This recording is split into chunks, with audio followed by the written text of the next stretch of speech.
these people, they need to do what they say they're going to do because people's lives are at stake when you erect a structure. Materials have to be proper. Your subs have to be right. The engineering's got to be right. The designs have to be right. So to me, it really all goes back to the consistency of someone's character and their leadership qualities.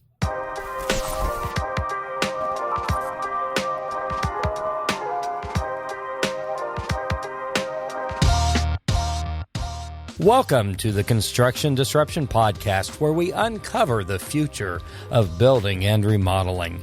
I'm Todd Miller of Isaiah Industries, manufacturer of metal roofing systems and other building materials, and my co-host is Seth Heckerman, also of Isaiah Industries. Our goal here at Construction Disruption is to provide timely and forward-looking information that is helpful to those who are serious about our construction industry and serious about their careers. As part of that, we always look at new innovations as well as trends in construction, building materials, the labor market, and leadership. If it's something that we believe will impact the future of building and remodeling, then we go out and find a leading expert on that topic, invite them in as our spotlighted guest to share. So today that guest is Ed Johnson of Johnson Global Ventures based in Windermere, Florida. Ed's 30-year business career has taken him into many industries across several countries. He is a leader, mentor, and entrepreneur involved in real estate, healthcare, and also various sustainability ventures. He's been director of the Northview Acquisition Corporation, which is a publicly traded NASDAQ company, and he is the former radio host for the Delta Business Journal. Now, we're actually recording this. It won't air till after, but we're recording this, interestingly, during Black History Month. So I want to add that Ed has also been great inspiration for young African Americans who aspire to build and achieve the American dream. Ed is here today to provide us insight and trends in real estate and development, as well as just his unique perspective and advice on leadership. Ed, I know that you're busy this week attending the CPAC conference there in Orlando, so thank you so much for taking time, but welcome to Construction Disruption. Thank you very much, gentlemen, Todd and Seth. It's a pleasure and honor to be here. Well, thanks so much. I look forward to our conversation. So you have had a long and successful history of business and also community development, economic development. I thought it was interesting that you also, for several years, were a sales trainer or senior sales trainer for Bristol Myers Squibb. Would love to hear in your own words a little bit about your background and where your career has taken you over the years. Yeah. I mean, starting out, and I think that as we get older, we realize what our real gifts and skills are. And while I started out early on in my career in sales, I realized that my strong gifts were in communications and leadership. So, but over time, you tend to earn positions of leadership as you get good at what you do, as you get mentored, et cetera. I feel very blessed to have had very clear parents to guide me and that were college educated. And since you did mention, Black History Month, I think what's really important is that, my parents met in college. On my maternal side, my grandmother actually, besides my mother, her three brothers, she put all four of those kids through college.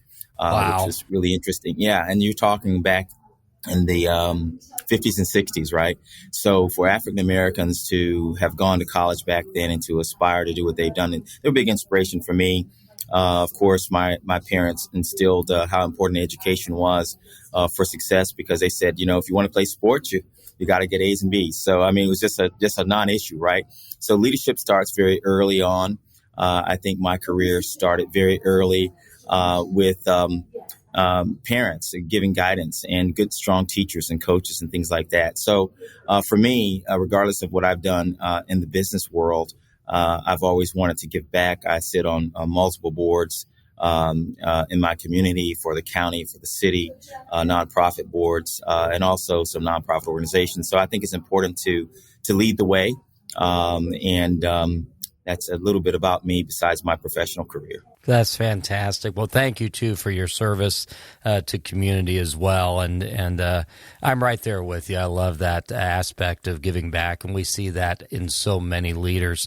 I'm kind of curious. I know you live in Florida now. Where did you grow up in Florida, or? Yes, I did. I am a native Floridian. I spent early part of my career in Florida with Bristol Myers Squibb, and also the state of Florida, actually economic development in a consulting role, and which is also a sales role. And move up to Chicago for 12 years, and really took on a lot of big city issues, working with some of the world's largest companies like Accenture and Deloitte and Abbott and companies like that. They were my clients, and also working for another very large company. So, when you learn how to learn the corporate way, but you have entrepreneurial skills, you have the best of both worlds. And after 12 years in Chicago, I was headhunted to be the CEO of the Delta Economic Development Commission. And so I did that and down in the Mississippi Delta, and eventually came back to Florida to take care of an elderly father. Okay, very good. So at this point, your main business, I believe, is Johnson Global Ventures, which you started about 4 years ago. As I understand it, part of what you do is help analyze real estate projects and investment opportunities for your clients. Could you share some of the things that you have done through Johnson Global Ventures? Yes, and especially on the construction side, I've had the opportunity to work with some of the largest developers in the nation.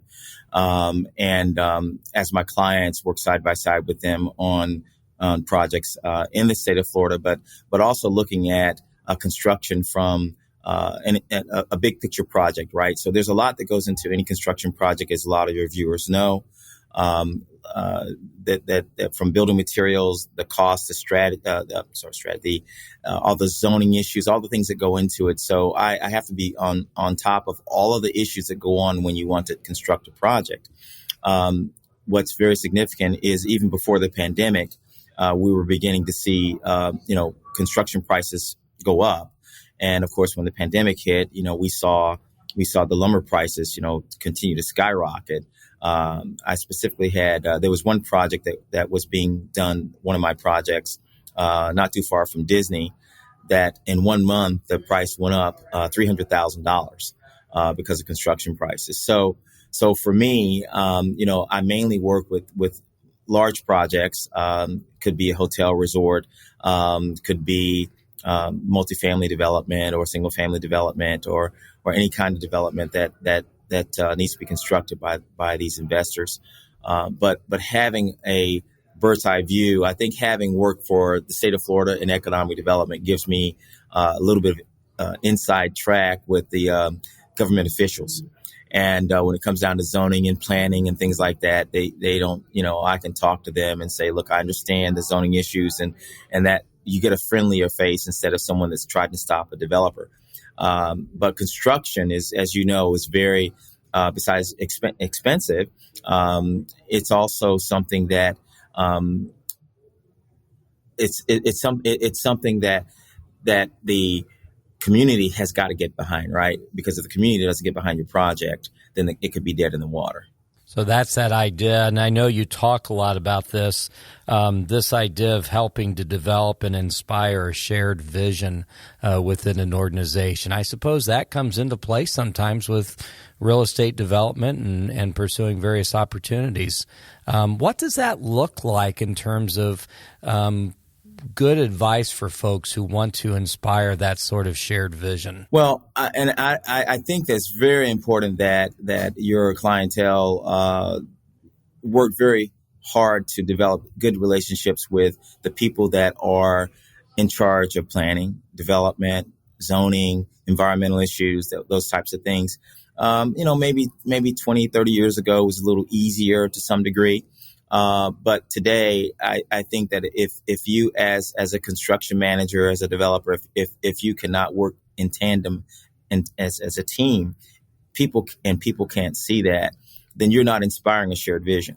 I think we all need development, right? We all need good development projects. I think that's the elephant in the room that I think every construction manager needs to be able to address to the government officials. Sometimes we see government officials as those people that are going to say no. And oftentimes they do, but sometimes they don't understand what's really being done, right? You have people that want to preserve the environment. They have people that don't really understand. I think so. If you don't inspire shared vision, you won't have everyone on board. The stakeholders won't be on board. So that's why it's very important to be able to collaborate. I think that's really what inspire shared vision means.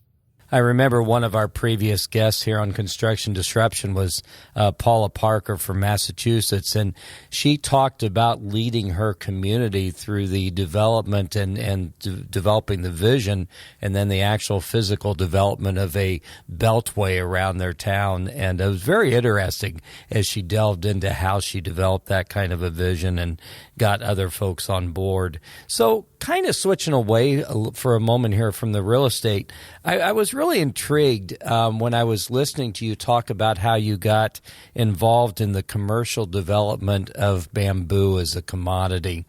And I just think that's pretty fascinating, and because every once in a while I run into various bamboo construction products, and I remember Seth and I were in Japan together several years ago and visited a bamboo forest, and that was pretty fascinating as well. But I'm kind of curious, how did you come to be involved in promoting bamboo? Well, when I was a CEO down in the Delta for the Economic Development Commission, I did a fair amount of travel globally, and American Way magazine actually had an article on bamboo being the next green gold, and that it produces 10,000 products and things like that.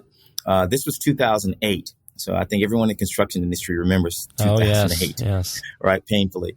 So my job was tasked with creating jobs in the poorest part of the poorest state in the nation, which is very difficult.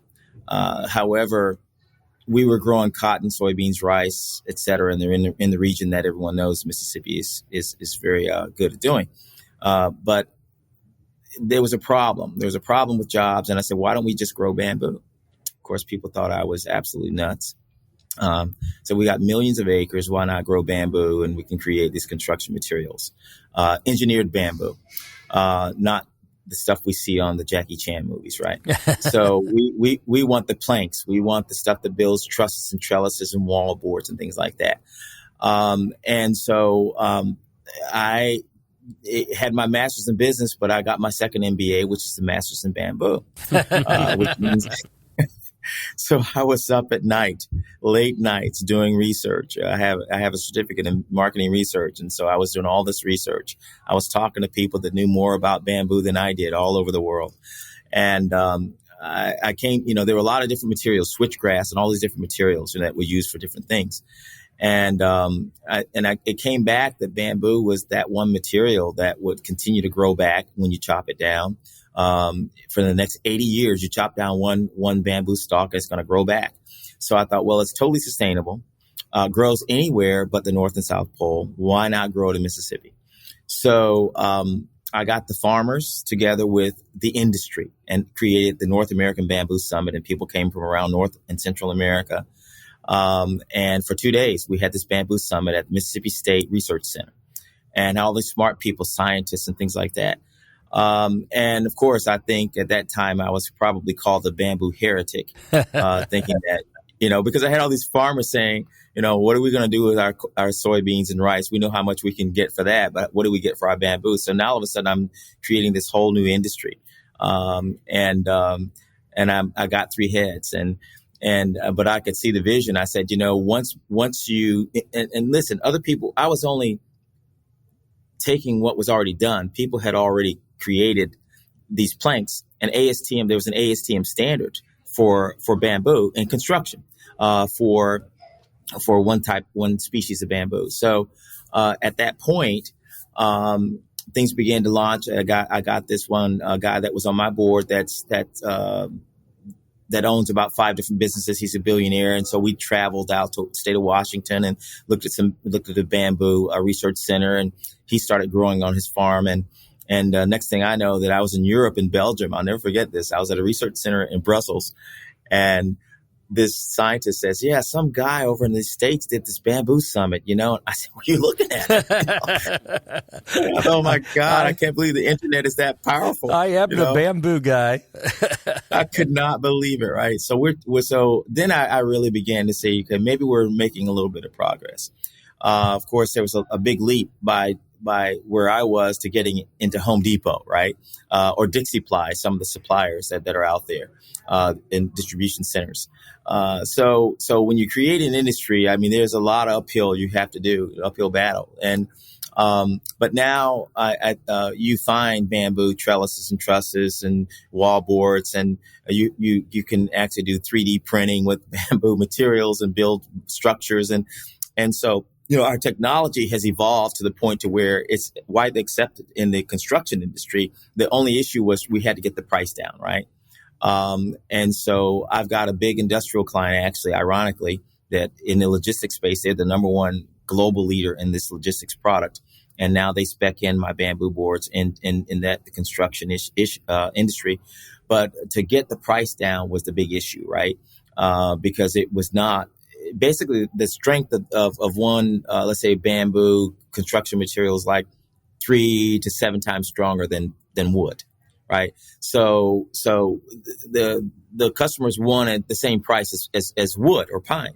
And we're like, it's just not going to happen. You can't, you're looking at a totally different product that's going to last, 5, 6, 7 times longer than anything you've ever seen. It's not going to have termites. It's not a lot of issues like that. So I went through years of that, going and speaking at a lot of engagements about these issues and talking with engineers and things like that. So, then, of course, now, we have the pandemic, and then the cost of pine goes way up. And then it gets closer to that bamboo price. You have other producers besides China. Now you've got Vietnam, and you've got the Philippines and Central America. We finally are starting to see some bamboo manufacturing in other parts of the world besides all the way in China, which was my number one issue. My number one issue was to bring jobs back to America. Away from China. China had, at that time in 2010, they had 1 million people working in the bamboo industry. And now they likely have close to 3 million people just devoted to just bamboo or more. But Vietnam has siphoned off a lot of their business. They're easier to work with, that I've found historically, than working with. I work with people in China for 10 years, probably almost every day. So, but that's bamboo in a nutshell. So is there bamboo being commercially grown in Mississippi at this point also? There's a little bit, yes. There are some farms there in Mississippi. Now we have 2 or 3 in Florida. You're going to see more and more. You're going to see some in Louisiana. You'll see some in Arizona, and you'll see some in Oregon. At some point, you're going to see bamboo production grown all over. Ironically, in the 50s, I think the U.S. Department of Energy encouraged farmers to grow bamboo as a biofuel source. And so, I know we're talking construction right now, but because of the many uses. Now, if that had happened, where we'd be talking right now, this would be old hat. This wouldn't even be news, right? Mm-hmm. But the farmers thought, well, we don't know the material. We know if we grow 10,000 acres of rice, what we're going to get, that kind of thing. So it didn't take off back then, but now we're seeing a shift in that. So I'm curious, what is the growth time? I realize, you cut it off and it grows back, but what is that growth time before harvest? Okay. So with the fear of getting too technical here, I'll try to be somewhat easy with the growth, because there's 1,600 species of bamboo. That's a polite way of saying that was a dumb question, Todd, but I'll do my best. No, Seth got it right away. So, but no, it's actually it's about 1,600 different species of bamboo, and so the species that we're discussing. For the guadawa is the one that ASTM has said, they approve it for construction because of how thick it is and how hard it is once it dries out. So guadawa is a native tropical bamboo. Now, I've grown it in Central Florida. You can grow guava in other places, but it grows in hot tropical climates. So if you go to Central Florida and below, go down to South Florida, the Caribbean, Southern India, really hot Southern China, hot places, guava will grow great. It'll grow in Arizona. So as long as you water bamboo in the first 6 months, you don't have to water it again. Unlike cotton or trees or something like that. So you don't have to water it. You just plant bamboo. You don't need fertilizer. It'll just grow. And I would say guava, you can harvest it in about 2 years, 2 to 3 years, which is unlike a tree. It's going to take 10 to 12 years, right? Sure. Now, moso bamboo that a lot of people are very familiar with, if you look at HGTV, talk about construction, remember Pam Anderson, really made bamboo flooring popular, right? She goes on HGTV and everyone wants bamboo flooring. That species is called moso, or Philistachus bambus. Philistachus is what it's called. Pubescens. That's moso. Moso is what's so famous for bamboo flooring and some other bamboo products. But moso is not as durable to hold up a wall or building a truss or trellises. So you want guava, or a species called Bambusa balcoa, which is also a tropical bamboo that is like if you see my hand, from here to here, it's solid, and in the center, it's solid, and it's almost as hard as steel. I mean, it's unreal. So those are the species, and they grow in 2 to 3 years. You can harvest. The other ones, moso, takes 5 to 7 years for you to harvest it. Okay, very interesting. Well, I remember, again, going back to when we were in Japan, seeing scaffolding on buildings made out of bamboo, and just how incredible that was, and certainly showed me the strength of it. So kind of switching gears here a little bit, in thinking about our audience, which typically is a lot of younger folks, fairly new in their careers in construction or design industry, any particular books or authors or anything that you think people should be paying attention to early on in their careers? I would say that, and this is not necessarily geared toward one industry, but one of my favorite books by Kouzes and Posner is called The Leadership Challenge. Yes. The Leadership Challenge. It's about 300 or 400 pages, but you would not put it down. It's a great book. These gentlemen did about 20, 25 years of research on leadership. It's very practical, hands-on. It's not a lot of theory. So if your audience if there's some young folks in the audience, I'd highly recommend it. I actually used it when I taught a graduate course on leadership when I lived in Chicago at Argosy University. So I used that textbook, and I used John Maxwell's book, The 21 Irrefutable Qualities of Leadership. Sure. Maxwell's a phenomenal writer, by the way. It's easy to understand his writings. And when you read his writings on leadership, you go, oh, wish I thought about that. It's real simple. But those two books, I would say The Leadership Challenge, 21 Irrefutable Qualities of Leadership by Maxwell. Hopefully in 2 years or less, I'll have my leadership book out.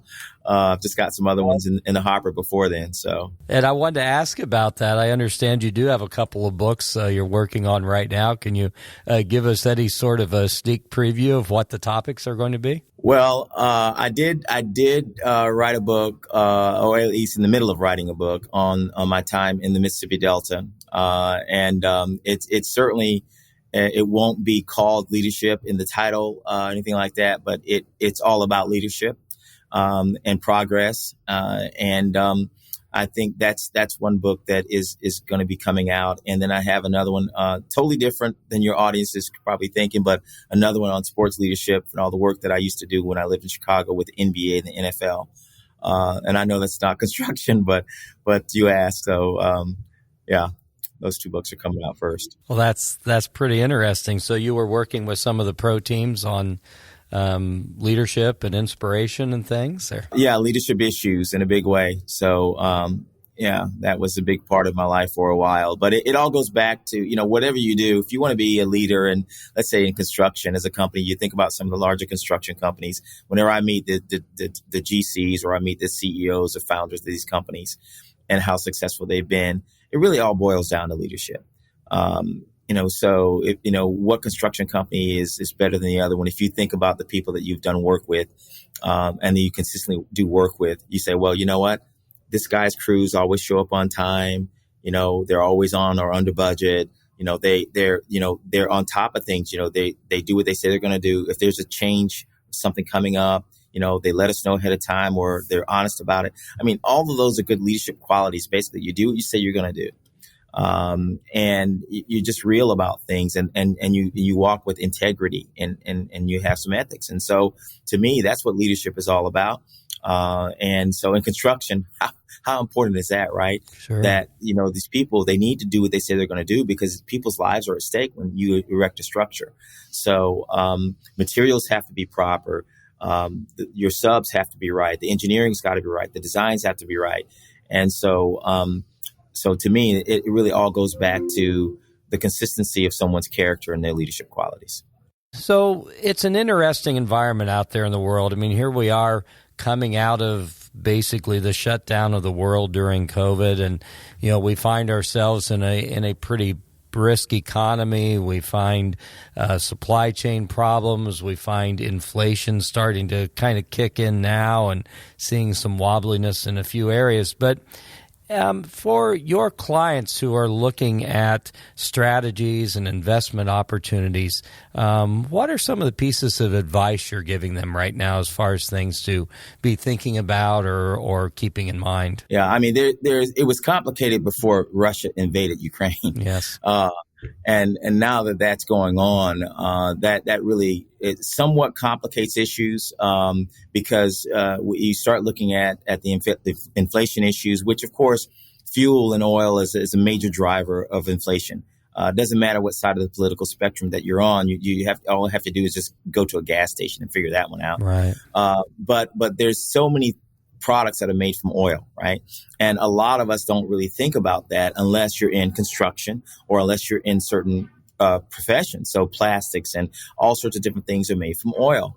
So we have this shift, of course, because of my background. I'm all about sustainability. There's no doubt about that. However, I'm also all about, I don't think fossil fuels is a bad thing.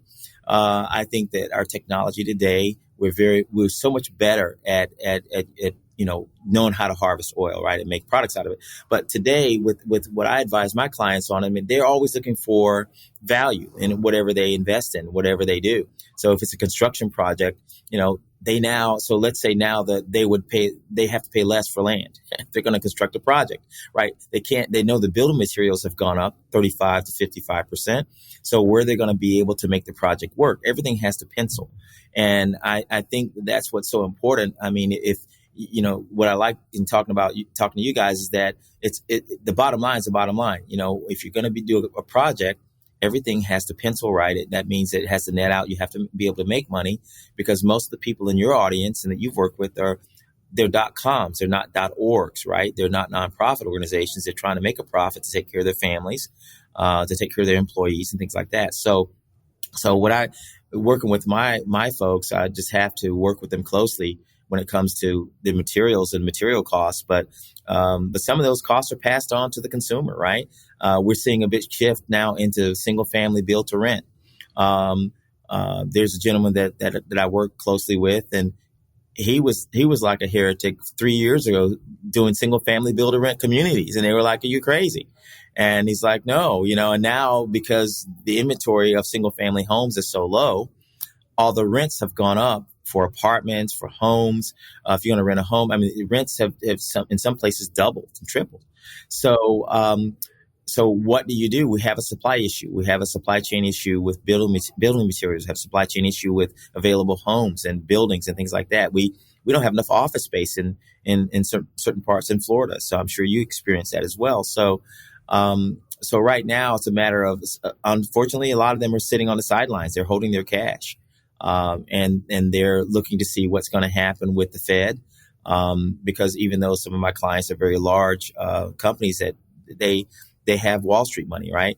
So some of them have to sit on the sidelines and see what the Fed's going to do about the inflation issue.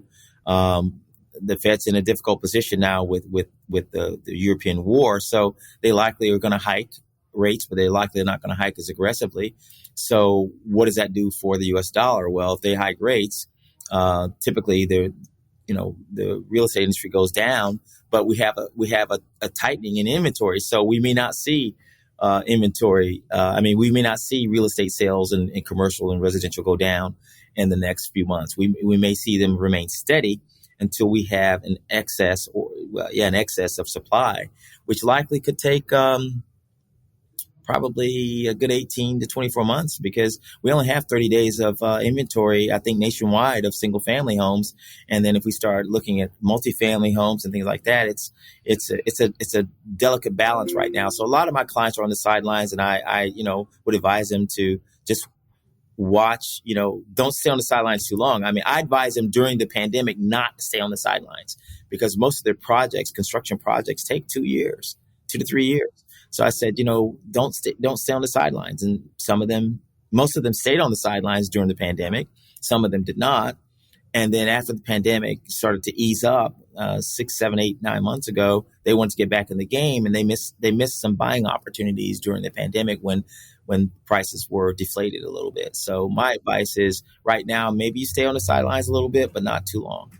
Very good. Interesting. So I know something that's important to you personally, and we touched on earlier, is mentorship and building into younger folks. What are some of the ways that you have done that, or what are some of the ways you would suggest others do to get involved in that process of building into the next generation, if you will? Well, I think the first thing is that you have to model the way. I hate to sound like the Cousins Imposter book, but that's really, I love their five, comments on leadership. You have to model it. If I don't walk the walk, I'm just out for a walk. I'm not leading anyone, right? They can't, if they look at my success, I can show them, what it's taken to get here, all the grinding it out. You mix your talent with your effort, and you can become successful if you don't give up. And so I have mentored kids, and as an athletic coach, football, basketball coach, I've mentored them outside of sports. Talking to their lives, listening to them, trying to inspire them to have goals. And I'm amazed. If you have kids, you understand. Even talk to your own kids. Sit down and say, well, let's talk about your goals. And they look at you like a deer in the headlights, right? Initially, and they go, oh, I guess I need to think about that.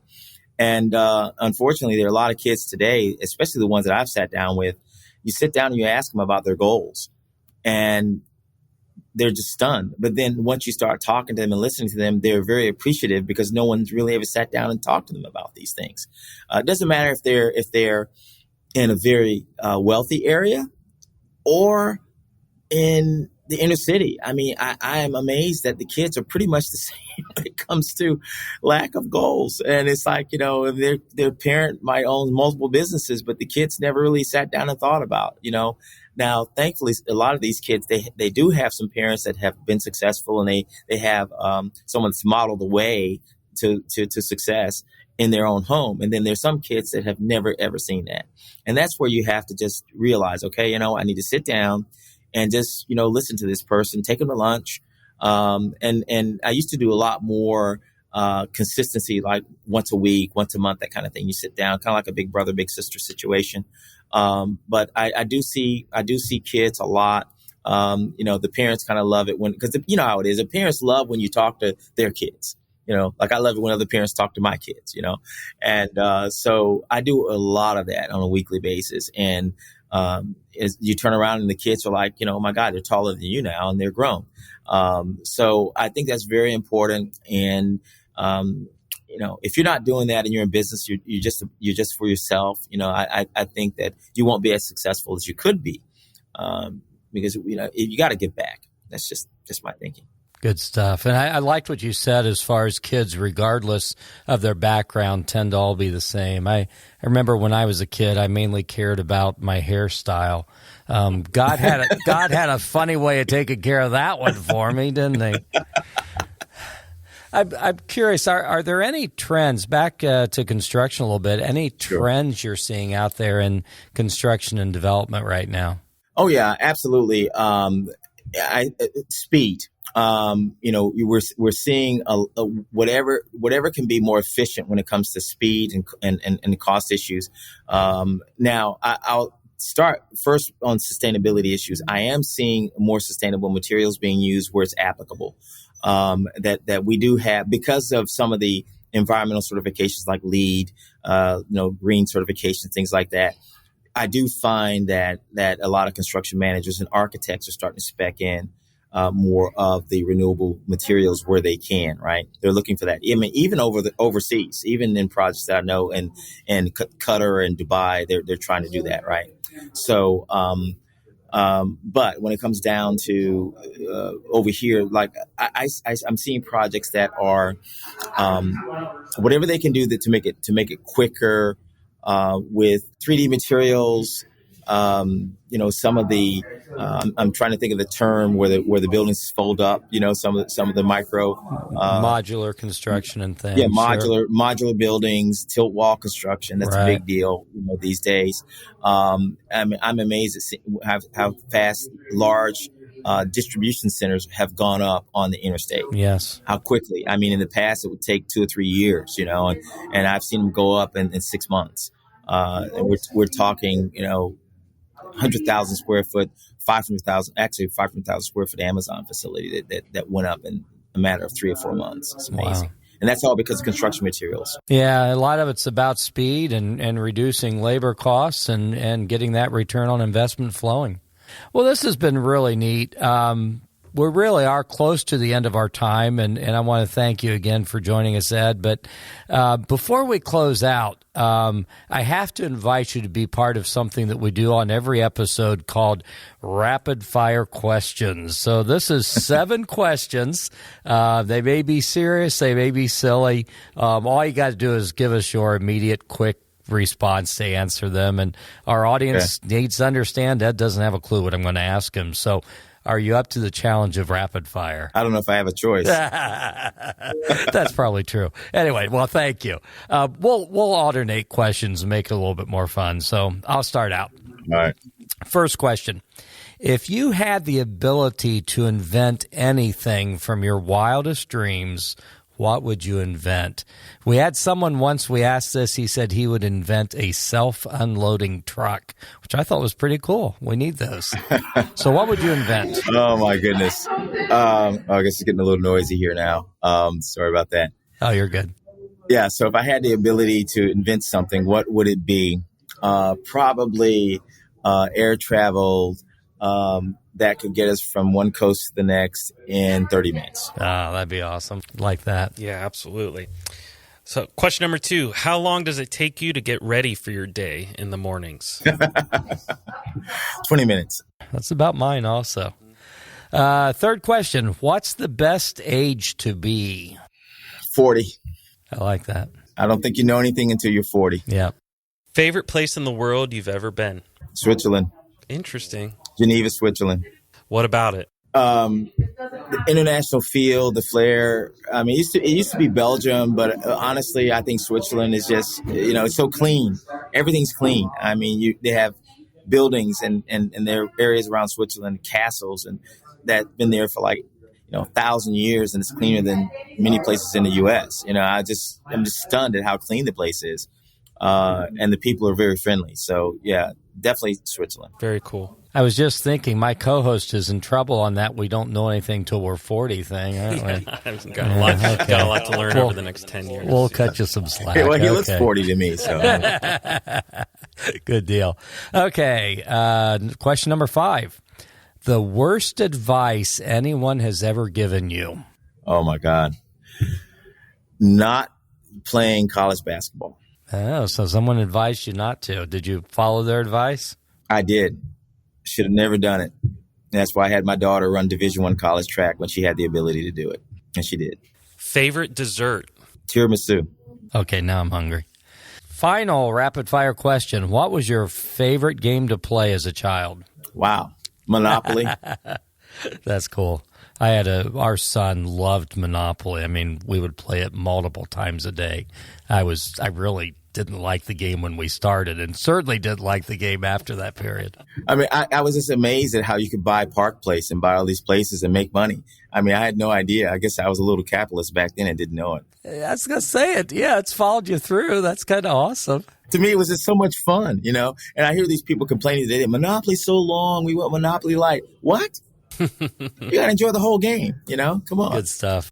Well, thank you so much. This has been a real pleasure and a privilege. Enjoyed chatting with you. Is there anything we haven't covered today? We've covered a lot of ground, but anything we haven't covered that you'd like to share with our audience? No, I just think that I'm glad that you're providing this, you know, this interview. I just think that from construction side, just be patient, regardless of what's happening in the economy. You know, heard a guy this morning, you know, states, one of the quote unquote experts say that, you know, the economy is still very strong, which it is. And then put things in perspective. One of the guys said that the Russia's economy is about the same size as Florida's. That kind of puts it in perspective, right? So be encouraged. We're going to make it through this, regardless of what happens over there. And just keep the faith, keep going strong. You know, you know, it's going to be okay in the next year or so. We'll be good. So I suppose a lot of the conversation at CPAC has kind of pivoted to be about Russia and Ukraine. Is that true? Yeah, no, absolutely. That's come up, and what's really come up a lot is leadership, lack thereof, and those that have it. You know, and so that and what's going on, and this whole thing around why you know, current president didn't step in and that, or they pushing us try to go toward a green economy, but. You know, we want to take this back and realize that, no, we're losing American jobs, you know, and without American jobs, you know, it's not a good thing. So leadership's a big deal right now. That's the topic of discussion here at CPAC. And, you know, we think that, you know, America's strong. We're going to snap back. And now our allies are beginning to understand just how valuable we are as an ally. Yeah, good stuff. Well, thank you for what you're doing, and this has been a pleasure. If any of our audience members wanted to get in touch with you, Ed, what's their best way to do that? You know, they can reach out, you know, via email or LinkedIn. My LinkedIn profile, they look up Ed Johnson, Johnson Global Ventures on LinkedIn. They'll find me. Website actually is going to be going live. They're working on it now. So it should be live again next 2-3 days. And so they can look up Johnson Global Ventures sometime next week. Fantastic. Well, by the time this is published, it'll be up there then. That's great. Yes. Well, this is great. Thank you so much, Ed. We've really enjoyed this. Thank you. I want to thank our audience for tuning in to this episode of Construction Disruption with our special guest, Ed Johnson of Johnson Global Ventures. I've really found this to be quite informative and inspiring, too. It's great to hear people living out their passions. We encourage our audience, please watch for future episodes of our podcast. We have lots more great guests on tap coming up in future weeks. Don't forget to leave a review on Apple Podcasts or YouTube. Until then, as we always say, change the world for someone. Make them smile, encourage them, bring them hope. Some of the most powerful things we can do really to change the world. God bless. Take care. This is Isaiah Industries signing off. Until the next episode of Construction Disruption.